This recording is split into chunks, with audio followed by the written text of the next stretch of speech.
The moon. Moon, moon, moon, Luna. Luna, that most mysterious and alluring bright ball in the sky at night.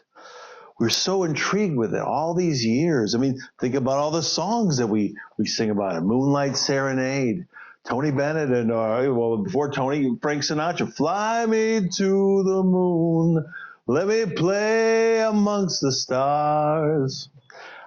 So many great moon songs. Dean Martin, and when the moon hits your eye like a big pizza pie, that's amore. I mean, the moon has always been there. It's always represented such a mystical thing all throughout our history, all throughout different cultures. They say it affects the tides of the sea. They say it affects a woman's menstrual cycle. Is that true? Crazy stuff. Well, did you just see this peregrine thing, this astrobotic thing? I mean, again, we talk about so many silly things in the news, and they want you to fight about things, and everybody's a racist if they don't agree with you. You're racist. You're racist. You're deplorable. You're deplorable. Why don't we all start focusing on these kind of things a little bit here? Like your tax dollars, hard at work to go to this private company. NASA gave $108 million to this private company.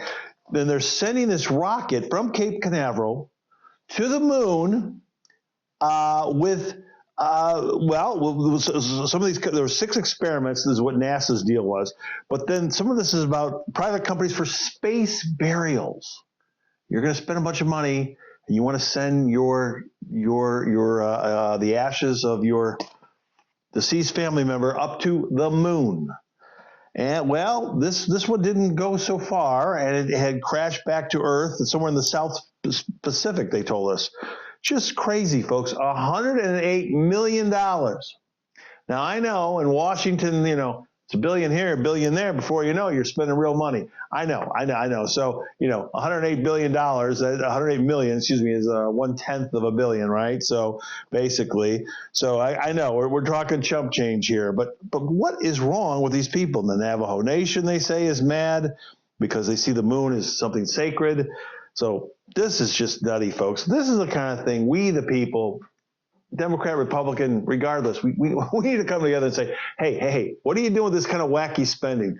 This is what Congress really needs to be focused on. And I don't expect this senile guy right now to be able to pay attention to this stuff. But hopefully our next president needs to zero in on this kind of stuff and say, hey, I need that line item veto or something.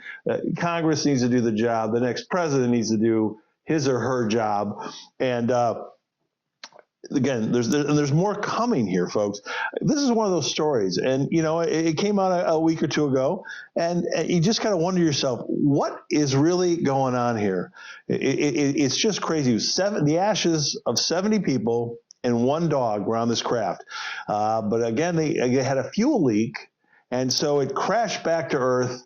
And they think it mostly incinerated on its entry back into Earth, and then whatever debris was left may have landed in the South Pacific Sea. So anyway, folks, I don't know what it's all about. And then they say they've got there's another one coming up, a separate mission now called the Enterprise flight, because it's got DNA of Star Trek creator Gene Roddenberry.